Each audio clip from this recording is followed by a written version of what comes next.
Last month, the Indian economy got a rude shock. After months of rapid growth, the GDP numbers disappointed. Growth was just 5.4%, far less than the projected 7%. So naturally, questions were asked. If the fundamentals look good, why did the GDP fall? India's chief economic advisor may have an answer. Listen to what he said last week. The truth is the corporate sector has never had it so good as in the last 4 years despite the challenging environment. However, compensation to employees has become weaker. Corporates have used profits to deleverage.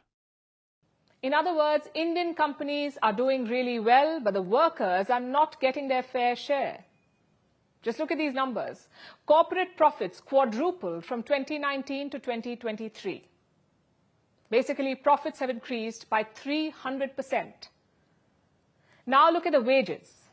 In engineering and manufacturing fields, wages increased by 0.8%. In the financial sector, by 2.8%. In logistics, by 4.2%. And in consumer goods, by 5.4%. I know these numbers look bad, but they look even worse if you account for inflation. Inflation in India has been around 5 to 6% for the last 4 years. So the real wage growth is zero, perhaps even negative in some sectors.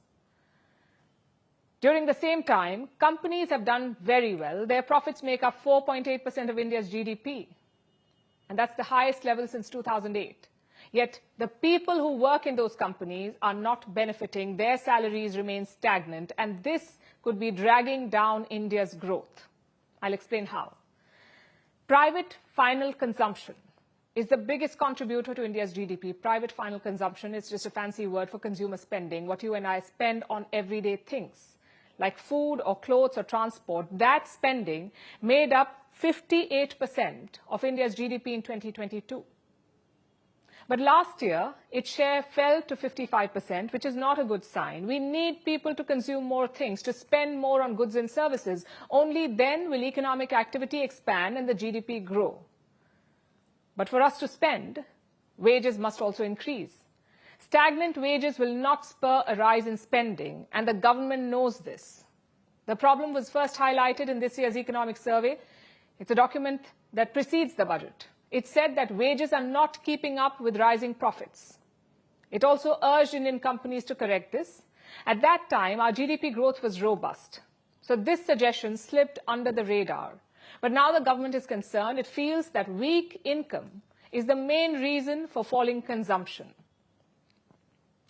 So what can be done about it? Unfortunately, not very much. You cannot order companies to give better hikes. Plus, most of these companies already have excuses ready. They say workers need to upskill themselves, or that artificial intelligence is taking over, or that the gig economy is rising. And all of these are true to some extent, but it doesn't justify such a massive gap in profits and wages. Clearly, there is a problem of inequitable growth.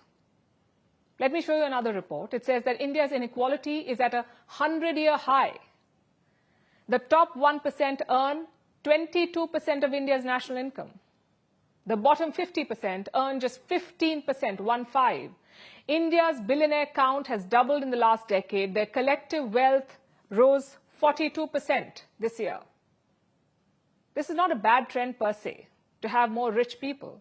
But wealth creation leads to more jobs. It also leads to trickling down of benefits. That is the assumption. But as the wage data shows, it's not happened yet. Indian consumers are not spending more, and according to some indicators, they are in distress. This report says that India's gold loans are rising. They are 50% up in the last 7 months. One reason for this could be the rising gold prices. Higher the price, higher the loan amount. But in India, gold goes beyond numbers. It's an emotional asset. Selling or pledging gold is often a distress move in India. You do it when you are pressed for money. I guess all of this points to the same worrying trend that India's middle class is struggling. The good news is that the government knows that there is a problem. Hence the nudge by the chief economic advisor. Let's see if a policy change or intervention follows.